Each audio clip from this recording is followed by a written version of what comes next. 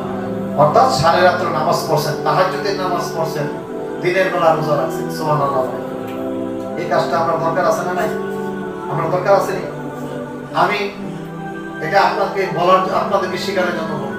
আমি তাহাজ্জুদের নামাজ পড়েছি, ফজর নামাজ পড়ছি, আলহামদুলিল্লাহ।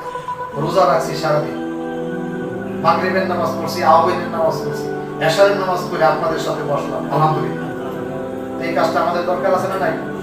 আমার প্রিয় মসজিদের শিক্ষা কেন বলিতে হইলাম, কি কারণ হইলাম, এটা দরকার আছে না নাই? এই কাজটা ইমাম হোসেন রাদিয়াল্লাহু তাআলা করছেন। সারা রাত্র ঘুমান নাই, সারা রাত্র বন্দেগী করেছেন, রোজা রেখেছেন, সকালবেলা প্রস্তুতি গ্রহণ করেছেন মৃত্যুর জন্য। সুবহানাল্লাহ। ইমাম হোসেন রাদিয়াল্লাহু তাআলা বলেছেন, বাসায় তাঁবুতে গেলেন, মহিলাদের তাঁবুতে গিয়ে বললেন, বিবি আমাকে বিদায় দাও, আমি চলে যাচ্ছি। বিবি এসে বললেন, শাহবানু, ও স্বামী, আপনি আমার একটা কথা শুনেন, আপনি চলে যান, আমি বাধা দিব না, কারণ আল্লাহর রাস্তায় শাহাদাত বরণ করবেন, এতে আমার কোনো বাধা নাই। আমার একটা কথা আছে। ও কি কথা আছে? এই যে আপনার 6 মাসের একটা শিশু আমার কোলে আছে, এখন তো পানি নাই, স্তনে দুধ নাই, সব শুকায় গেছে, স্তনের দুধ শুকায় গেছে, মস্কের মধ্যে পানি নাই, আর এজিদি দলেরা কোরআন যদি বন্ধ করে রাখছে, তারা পানি দিচ্ছে না। এখন আমার 6 মাসের শিশুটা তো মারা যাইতেছে, পানির অভাবে একটু পানি নিয়ে আসেন। তারা তো বাচ্চাটাকে মারবে না, যুদ্ধের ময়দানে বাচ্চা মারা কি নিষেধ? বাচ্চা মারা কি নিষেধ? 6 মাসের শিশু বাচ্চা, এটার জন্য তো তারা একটু পানি আপনি নিয়ে যান। ইমাম হোসেন রাদিয়াল্লাহু তাআলা বাচ্চাটাকে কোলে নিয়ে ঘোড়া নিয়ে তারা চলে গেলেন। ফোরাত নদীর পাড়ে গিয়ে বললেন, তোমরা শোনো, আমি মৃত্যুর জন্য প্রস্তুত, আমি ভয় পাই না, আমাকে তোমরা মারবা, এতে আমি কোনো ভয় পাই না, তবে আমার একটা কথা, আমার 6 মাসের শিশু বাচ্চাটাকে একটু পানি দাও। চিন্তা করেন, মুসলমান কিন্তু তারা কি কিন্তু কাফের না, ইহুদি না, খ্রিস্টান না, নাসারা না, মুসলমান। এর মধ্যে বড় বড় আলেমরা আছে, মুহাদ্দিসরা আছে, মুফতি আছে, হাফেজ আছে। একটু পানি দাও আমার শিশু বাচ্চাটাকে। তারা বললেন, ধরো, আমরা পানি দেব। ইমাম হোসেন রাদিয়াল্লাহু মানে বললেন, শিশু বাচ্চা পানিতে আসে মরে যাচ্ছে, তাকে তো তারা একটু পানি দিবে। তারা যখন সামনে ধরলেন, এই মাত্র একটা তীর দিয়া ইমাম হোসাইন রাদিয়াল্লাহু তাআলার কোলের মধ্যে আর 6 মাসের শিশু বাচ্চাটাকে একটা তীর দিয়া কলিজাটা পিছন দিয়া বের করে দিয়েছে। আল্লাহু আকবার। চিন্তা করেন, একটা মুসলমান আপনি যদি হন, আপনার কলিজার মধ্যে আঘাত লাগা উচিত, ঠিক কিনা? আপনার কলিজার আঘাত লাগা উচিত না? একটা শিশু বাচ্চাকে একটা তীর মাইরা পিছন দিয়া কলিজাটা বের করে দিয়েছে। ইমাম হোসেন রাদিয়াল্লাহু তাআলা এই শিশু বাচ্চাটাকে কোলে নিয়ে ঘোড়ার মধ্যে উঠলেন। ঘোড়া নিয়ে শারবানুর সামনে গিয়ে হাজির হয়ে গেলেন। শারবানু দৌড়ে এসে জিজ্ঞাসা করে, স্বামী, তারা বুঝি আমার শিশু বাচ্চাটারে পানি দিয়েছে? ইমাম হোসেন বলেন, শারবানু, পানি দিয়েছে না পানি দেয় নাই, তোমার সন্তানটাকে এমন পানি দিছে রে, জন্মে আর কোনোদিন ঘুম ভাঙবে না, আর কোনোদিন তোমার কাছে পানি চাবে না। এমন একটা তীর মেরে দিয়েছেন, কলিজাটা পিছন দিয়া বের হয়ে গেছে। বাবা হয়ে আমি সহ্য করে রেখেছি, নাও তোমার শিশু বাচ্চাটাকে কোলে নাও। মা একটা চিৎকার দিয়ে বলে, আল্লাহ, কলিজা তো আর মানে না, আমার শিশু বাচ্চাটা কলিজা বের হয়ে গেছে। রাসূলুল্লাহ সাল্লাল্লাহু আলাইহি সাল্লাম মদিনা থেকে এসে তোমার এই শিশু বাচ্চাটাকে হাউজে কাউসারের পানি পান করে দিয়েছে। মুহররমের 10 তারিখে কি ঘটাইলেন রাব্বা, হায়রে কি ঘটাইলেন রাব্বা, কলিজা মোর ফাইটা যাই গো, শুনলে তাহার ঘটনা, হাসান শহীদ জহরেতে, হোসেন শহীদ কারবালায়, হোসেন শহীদ কারবালায়, জয়নাল আবেদিন বন্দী হইল এজিদের জেলখানায়। মুহররমের 10 তারিখে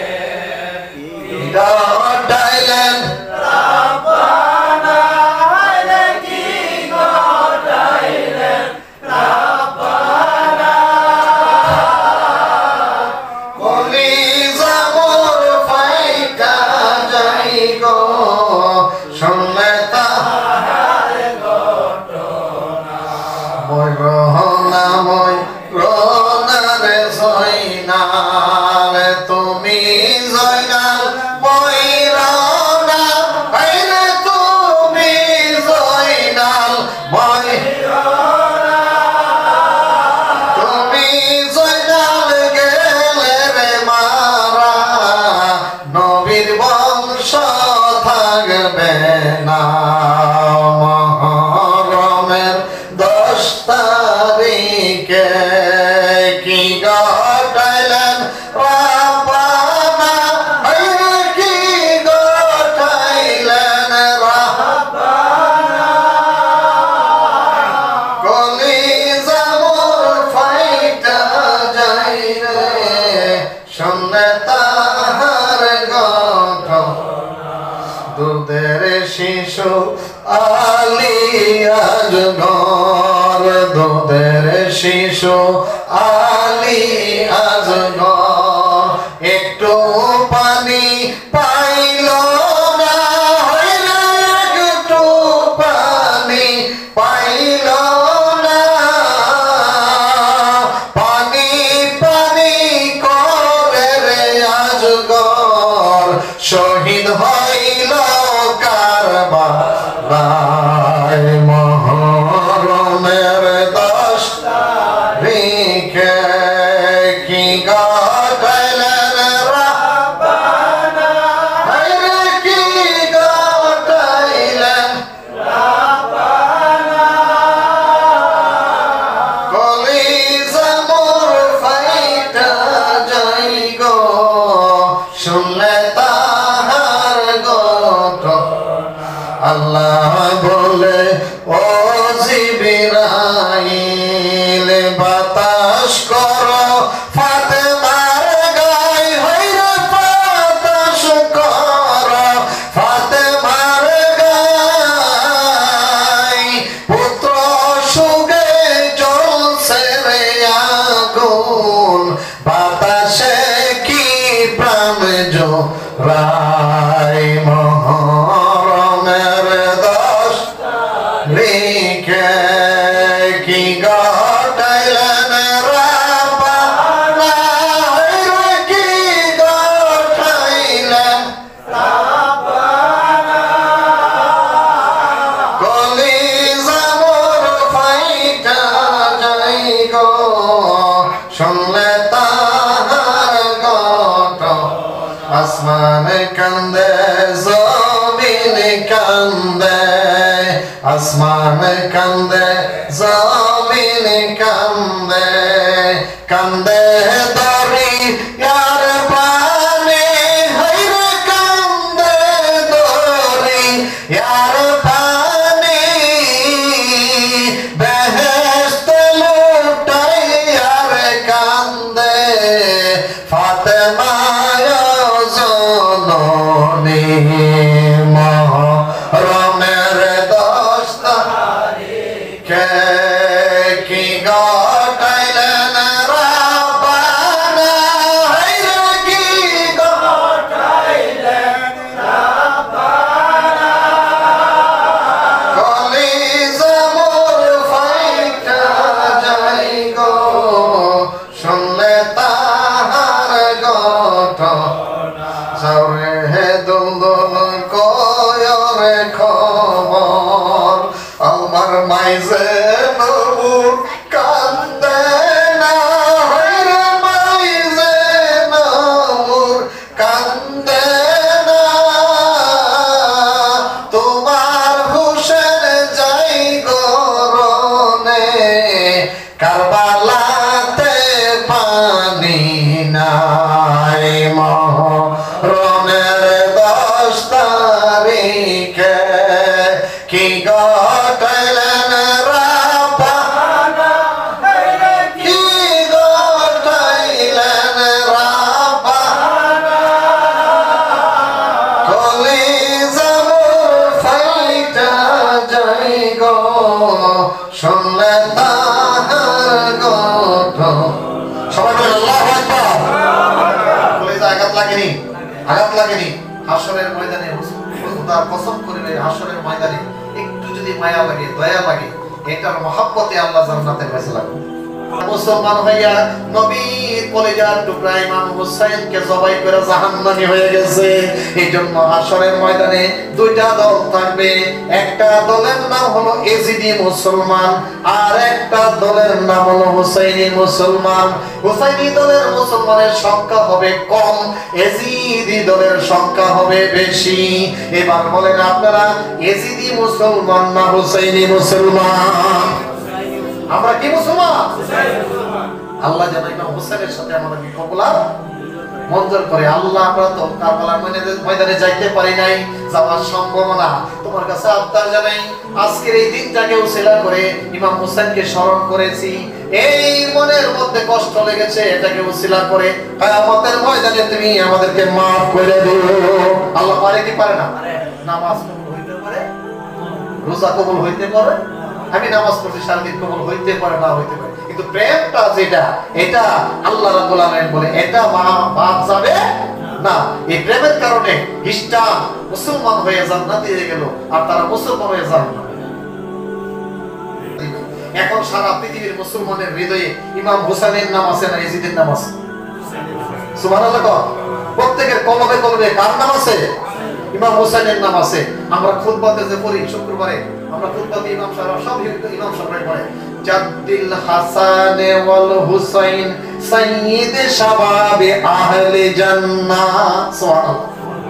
ইমাম সাহেবরা প্রত্যেক সুন্নাতে পড়ে সাইয়্যিদ শাবাবে আহলে জান্নাহ, ইমাম হাসান হুসাইন জান্নাতের দুইটা সর্দার। বলুন সুবহানাল্লাহ। আমার নবী বলেছে জান্নাতের ফুল, তারা জান্নাতের সর্দার হয়ে গেছে গা। আর ইয়াজিদের ফাত্তাও, ইয়াজিদের নাম পৃথিবীতে কোন মুসলমানের নাম আছে? বলেন তো। হুসাইনের নাম আছে? হুসাইনের নাম আছে? ওই লিখো নাম কি? হুসাইন। ঠিক কি না? এই হুসাইনের নাম যখন রাখবেন হাশরের মধ্যে আল্লাহ তাআলা ডাক দিবেন, হুসাইন দাঁড়াও। তখন আপনি দাঁড়ায় যাবেন, আপনার নাম হুসাইন, আপনার নাম হাসান, দাঁড়ায় যাবেন। আল্লাহ বলে এই হুসাইনটা তো কারবালার ময়দানে হুসাইন আছে, আমি এই হুসাইনকে ডাক দিছি। ও আল্লাহ, আমার নাম তো হুসাইন। আল্লাহ বলে আমার হুসাইনের সাথে যারা নাম রাখছো প্রত্যেকটা হুসাইন বিনা হিসাবে জান্নাতে যাও। হাশরের ময়দানে আল্লাহ ইমাম হাসান হুসাইনকে জান্নাতের সর্দার বানাইছে, তাদের সাথে জান্নাতি বানাই দেয়। আমাদের সকলকে আল্লাহ কবুল আর মঞ্জুর করুক। সকলে বলো আমিন।